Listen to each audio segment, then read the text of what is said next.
네, 안녕하십니까 여러분. 글로벌 모니터 김수원입니다. 저희가 사무실을 최근에 이전을 하는 바람에 지난주에 영상을 하나도 내보내지를 못했습니다. 아직도 이삿짐 정리가 완전히 끝나지 않아서 분위기가 좀 다소 어수선하고, 와서 보니까 이제 주위에 좀 잡음들이 좀 있어서 이 동영상에 잡음이 좀 들어갈 것 같습니다. 약간 거슬리더라도 좀 양해 말씀을 좀 부탁드리고요. 이 영상 제작에 좀 최적인 환경을 최대한 좀 빨리 구축을 해서 좀 더 나은 영상을 여러분들에게 제공해 드리도록 그렇게 노력을 하겠습니다.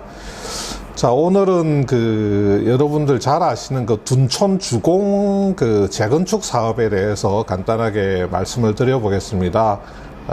제가 부동산을 다루려고 하는 것은 아니고요. 여기 이제 네 군데 건설 회사가 둔촌 주공 재건축 사업에 시공 사업단에 들어가 있는데, 현대건설, 또 HDC, 현대산업개발, 그다음에 대우건설, 롯데건설입니다.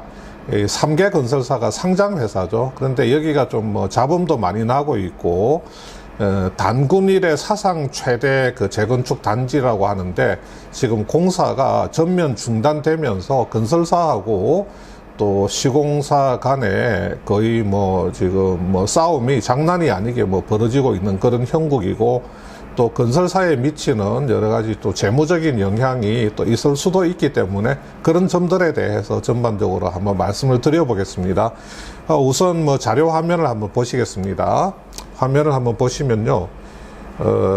자, 이게 최근에 나온 기사들을 간단하게 요약을 했는데, 둔촌 주공 재건축 사업 중단 사태라는 게 뭔가 하는 것에 대해서 간단하게 한번 말씀을 드리겠습니다. 지금 단군 이래 최대 재건축이다 이렇게 불리고 있죠. 서울 강동구 둔촌 주공 재건축 사업인데 공사가 전면 중단이 되었습니다. 기존 5,930가구의 아파트를 지상 최고 35층 85개 동, 어마어마하죠. 12,000가구로 재건축하는 재건축 사상 최대 규모의 사업인데, 일반 분양 가구 수만 해도 한 4,700가구나 된다고 하니까 정말 큰 프로젝트입니다.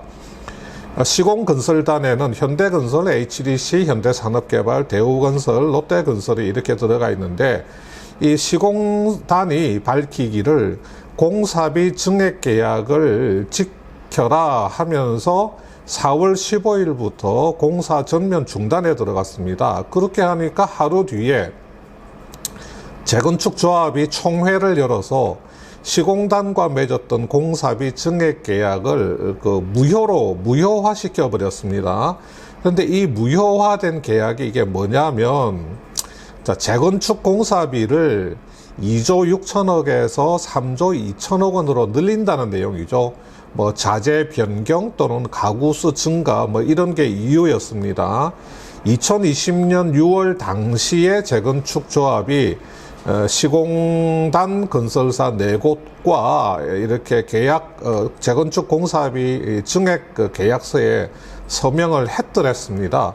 그런데 한 1년 뒤인 2021년 5월에 출범한 새 조합 집행부가 이 해당 계약에 대해서 절차상 문제가 있다 이러면서 시공단과 갈등을 계속 빚어온 겁니다. 근데 반면에 건설사들은 뭐라고 이야기를 하냐면, 재건축 조합이 분양가 문제로 분양을 계속 미뤄오면서 공사비를 한 푼도 내지 않는 바람에 건설사 자체 자금 1조 6천억 원을 들여서 외상 공사를 해왔다. 그런데 정당한 공사비 증액마저 지금 거부하고 있다면서 건설사들이 크게 반발을 하고 있는 거죠.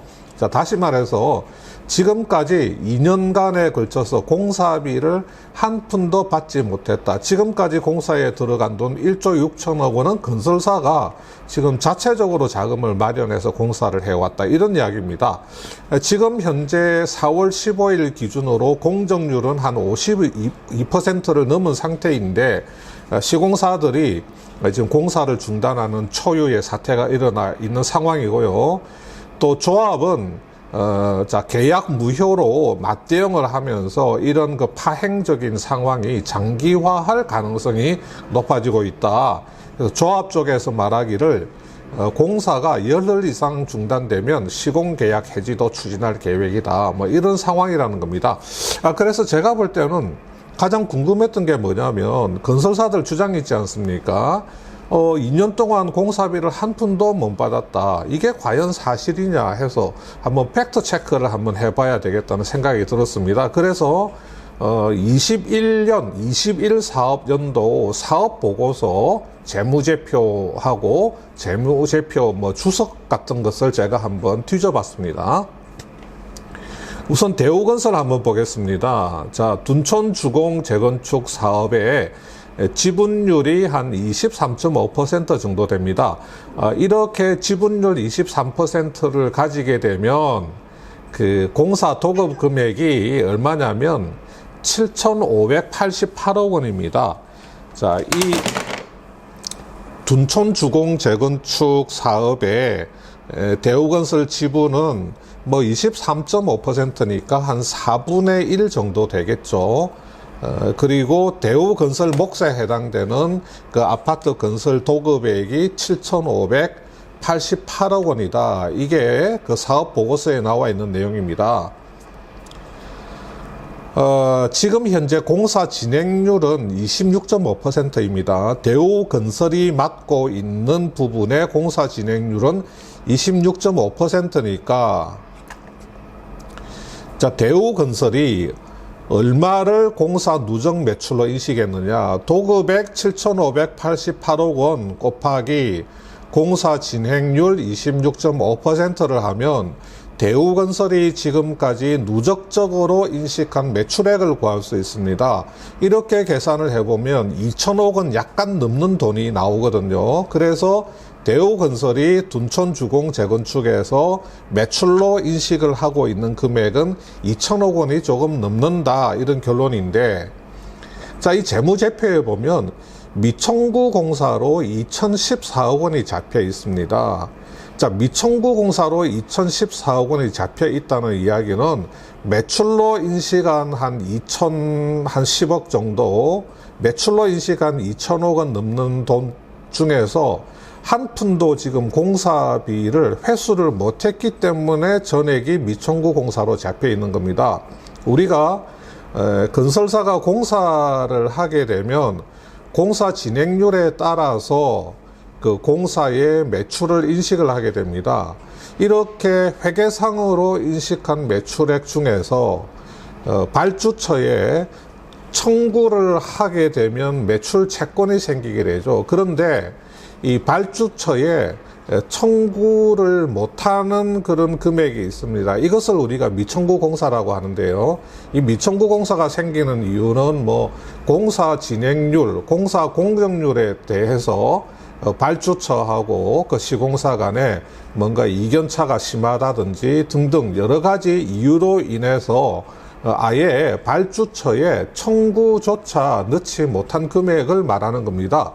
그러니까 다시 말해서 대우건설은 공사가 26.5% 진행되었기 때문에 이 26.5% 도급액의 26.5%에 해당되는 2,010억 원 정도를 회계상으로는 매출로 인식을 해 놓은 거죠. 그런데 그 조합 쪽에 발주처에 전혀 회계상으로 매출로만 인식했을 뿐 전혀 이 돈을 청구를 공사 대금을 청구를 넣지를 못했기 때문에 이렇게 미청구 공사로 2,014억 원이 이렇게 딱 잡혀 있는 겁니다. 자, 만약에 이 청구를 했다 그러면 매출 채권이 생기게 되겠죠. 그러면 여기에 수치 채권, 여기 수치 채권이라고 하는 게 매출 채권으로 생각하시면 됩니다. 여기 수치 채권에 2,014억 원이 적혀야 되는데 지금 청구조차 못했기 때문에 미청구로 2,014억 원이 잡히는 겁니다. 롯데건설 한번 볼까요? 롯데건설도 마찬가지입니다.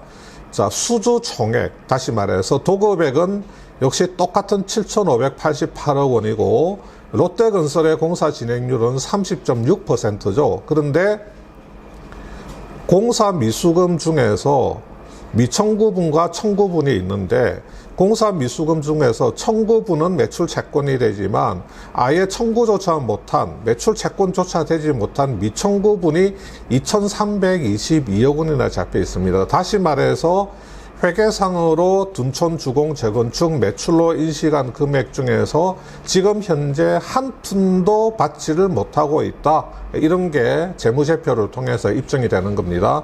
현대건설 한번 보겠습니다. 현대건설도 마찬가지입니다. 자, 진행률 29%인데 미청구 공사 금액이 2,592억 원입니다. 역시 한 푼도 받지 못하고 있고요. HDC 현대산업개발 마찬가지입니다. 진행률 33.46%인데 미청구 공사가 2,701억 원입니다. 여기 옆에 보면 매출 채권이라고 있죠. 자, 매출 채권의 금액이 하나도 없습니다. 다시 말해서 청구조차 못했다. 그래서 미청구 공사 잔액으로 2,700억 원이 이렇게 잡혀 있는 겁니다. 자, 올해 4월 15일 기준으로 둔촌주공에 대한 건설 4사의 공정률은 52%라고 합니다. 그러면 여러분, 이 공사 진행률이 52%니까, 자, 증액 금액 기준으로 그 2020년 6월달 그 당시에 조합하고 합의했던 증액 기준으로 그 공사, 둔촌주공 총 공사 도급액은 3조 2,294억 원이거든요. 그러면 이 건설 4사의 누적 공사 매출액은 3조 2,294억 원 곱하기 공정 진행률 52%를 하게 되면 1조 한 6,800억 원 정도가 회계상으로는 매출로 인식이 되었지만 전부 미청구 공사라는 그 항목으로 해서 재무상태표의 자산 항목에 가보면 미청구 공사 1조 6,800억 원 이렇게 잡혀 있을 겁니다. 그래서 이게 4개 건설사니까 한 회사당 한 4천억 원 안팎의 미청구 공사 금액이 잡혀 있는 거죠. 자, 여러분, 이 건설사의 공사는 우리가 진행 기준이라고 해서 회사가, 건설사가 그 원가를 투입을 해서 공사를 진행을 하면 공사 진행률이 생기게 되고 그 진행률에 맞추어서 매출을 인식하게 됩니다. 다시 말해서 공사를 하기만 하면 손익계산서상에 공사 매출과 뭐 공사 원가가 이렇게 생기니까 공사 이익도 산출을 할 수 있습니다. 그런데 이게 공사 손익이라고 하는 게 공사 대금이 들어오느냐 들어오지 않았느냐 하는 것은 전혀 무관합니다. 이것과는 전혀 무관하기 때문에 공사에서 이익을 많이 내는 것으로 손익이 되어 있어도 공사의 현금 흐름은 나쁠 수가 있고요. 또 공사에서 적자를 많이 봤다고 손익이 나와 있어도 이 공사의 현금 흐름은 양호할 수가 있는 겁니다. 지금 둔촌주공 같은 경우는 기사에 나온 대로 시공사업단에서 2년 동안 공사비를 한 푼도 받지 못하고 있다는 주장은 이 건설사사의 사업보고서 재무제표와 그 재무제표 주석을 통해서 들여다봤더니 사실로 확인이 되었습니다. 자, 그렇다고 해서 이 건설사사의 그 손익계산서가 적자냐 흑자냐. 자, 건설회계 진행기준회계를 조금 잘 모르시는 분들은 야, 2년 동안 공사해서 공사 비용만 들어가고 돈이 회수가 안 되고 있으니 이 건설사사가 무지막지한 적자를 보고 있다, 이렇게 생각을 하실 분이 계실 텐데요. 손익계산서 상으로는 적자가 아닐 수 있습니다. 흑자가 날 수도 있습니다. 물론 적자일 가능성도 있는데 제가 볼 때는 손익계산서 상으로는 흑자이고 공사비를 한 푼도 못 받고 있기 때문에 못 받고 있는 돈은 그 자산 항목에서 미청구 금액으로 이렇게 잡아놓고 있는 그런 상황으로 파악이 되고 있습니다. 오늘은 여기까지 하겠습니다. 감사합니다.